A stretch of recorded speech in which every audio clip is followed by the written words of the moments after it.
Hello बच्चों, स्वागत है आपका अपने चैनल द सीआरएस टेक पर।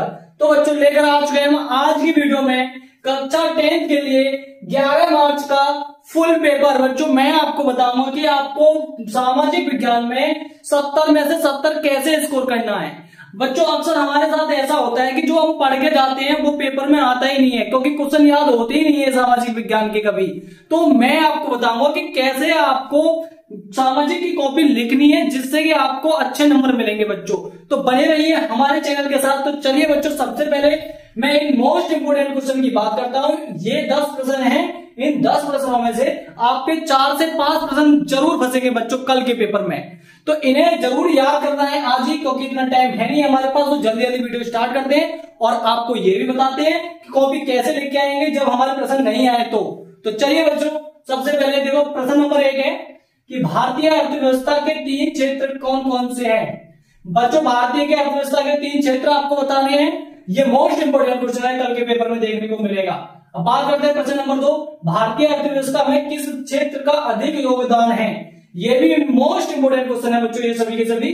वैश्वीकरण का क्या अर्थ है बच्चों, ये जरूर बताना है। यानी दूसरे देशों के जब कनेक्ट होते हैं छोटे छोटे देश मिलाकर, तो उनको क्या कहते हैं, वैश्वीकरण कहते हैं। ये सभी आपको याद करके जाना। बात करते हैं प्रश्न नंबर 4 की, फ्रांसीसी क्रांति का यूरोप के राष्ट्रवाद पर क्या प्रभाव पड़ा। ये बच्चों फ्रांसीसी क्रांति का यूरोप के राष्ट्रवाद पर क्या प्रभाव पड़ा, ये आपको याद करना है आज ही, क्योंकि कल सुबह ही आपको पेपर देने जाना है। और अगला मोस्ट इंपोर्टेंट क्वेश्चन है, जर्मनी के एकीकरण में बिस्मार्क की भूमिका क्या थी। अब बात करते हैं प्रश्न नंबर 6 की, इटली के एकीकरण में बिस्मार्क की भूमिका क्या थी। बच्चों इन दोनों प्रश्नों में से एक प्रश्न आपको देखने मिलेगा, या तो जर्मनी से या इटली से। जर्मनी से या इटली से एक प्रश्न जरूर मिलेगा बच्चों। बात करते हैं प्रश्न नंबर 7 की, प्रथम विश्व युद्ध ने भारतीय राष्ट्रवादी आंदोलन को किस प्रकार प्रभावित किया। ये बच्चों मोस्ट इंपोर्टेंट क्वेश्चन है, जो कि आप अधिकतर आपने प्रीवियस यानी पेपरों में उठा के देखोगे तो ये प्रश्न जरूर आया होगा। और इससे अगला वाला ही प्रश्न आया होगा कि जलियांवाला बाग हत्याकांड का भारतीय स्वतंत्रता संग्राम पर क्या प्रभाव पड़ा। ये मोस्ट इंपोर्टेंट क्वेश्चन है बच्चों, हर बार रिपीट होते हैं ये प्रश्न, तो आपको तो ये तैयार करके ही जाने हैं।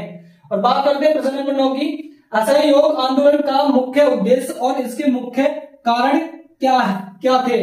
तो ये भी देखो मोस्ट इंपोर्टेंट क्वेश्चन है बच्चों, इनको याद कर लो। 5-6 क्वेश्चन आपके जरूर फंसेंगे इनमें से कल के पेपर में। अगर जब कल का पेपर देख रहा हो तो आ जाना द्वारा हमारे साथ लाइव, क्योंकि मैं आपको दिखाऊंगा वही आएंगे जो आपको मैं पढ़ा रहा हूं। बात करते हैं लास्ट क्वेश्चन की, प्रश्न नंबर 10 कि भारत में भूमंडलीयकरण के क्या प्रभाव पड़ा। बच्चों ये आपको तैयार करना है। अब मैं आपको बता रहा हूं, अगर आपका कोई भी प्रश्न नहीं आता है आपके लिए, तो कैसे आप सामाजिक की कॉपी लिख के आए जिससे कि आपको 70 में से 70 का स्कोर हो बच्चों। चलो मैं आपको बताता हूं। देखो बच्चों मैंने खुद ऐसा किया था, इसीलिए मैं आपको बता रहा हूं। देखो मैं 2015 में जब एग्जाम दिया था, यानी 2000 हाई स्कूल का, तो उस टाइम से बच्चों मैं जो पढ़ के गया था पूरी रात वो बिल्कुल नहीं आया। मैंने जैसे ही पेपर देखा तो भाई यानी क्या हो गया, यानी आप समझ रहे हैं, हॉपलेस हो गया बच्चों, क्योंकि कोई क्वेश्चन आता ही नहीं है। तो उसके बाद मैंने क्या किया, मैंने थोड़ा सा अपने आप को समझाया। फिर उसके बाद मैंने कहा भाई अब आए पेपर देने, तो इसका मतलब पूरे साल मेहनत की है तो कुछ ना कुछ लिखेंगे जरूर। क्लास में जो सुना था वही लिख देंगे, बेशक वो उसका आंसर नहीं है, लेकिन मैंने वही तरीका अपनाया। जैसे ही ये क्वेश्चन आया कि भारतीय अर्थव्यवस्था के 3 क्षेत्र लिखिए, तो पहले हेडिंग आई भारतीय अर्थव्यवस्था, उसके बाद भाई साहब लिख दिया। पर कॉपी मैंने नहीं छोड़ी और कहीं पे भी कट नहीं किया। कॉपी में कहीं पर भी कट नहीं किया। बेशक भाई साहब आंसर गलत लिख रहा है, लेकिन मैंने कभी कट नहीं किया। क्यों कट नहीं किया, क्योंकि जो एग्जामिनर जो है वो यही देखता है कि बच्चों को याद है, तभी इसने एकदम अच्छे राइटिंग में एक बार में लिख दिया।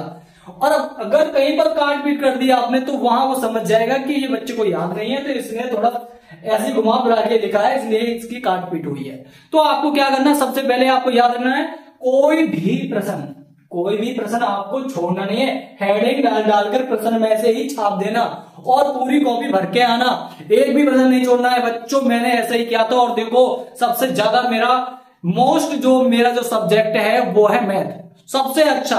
तो लेकिन मेरे मैथ से भी ज्यादा नंबर आए थे सामाजिक में, जिसमें मेरे को एक क्वेश्चन याद नहीं था, उसमें मैथ से ज्यादा नंबर लेके आया था मैं। तो ये बच्चों याद रखना, आपको कॉपी खाली नहीं छोड़नी है, प्रत्येक क्वेश्चन आपको करके आने हैं। तो बच्चों कल आप ऐसा करके आना और रिजल्ट देखना, आपका अच्छा स्कोर होगा।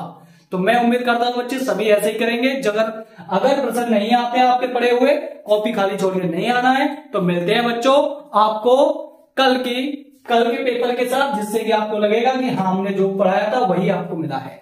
तो आ जाइए बच्चों कल लाइव हमारे साथ 1 बजे। तो धन्यवाद।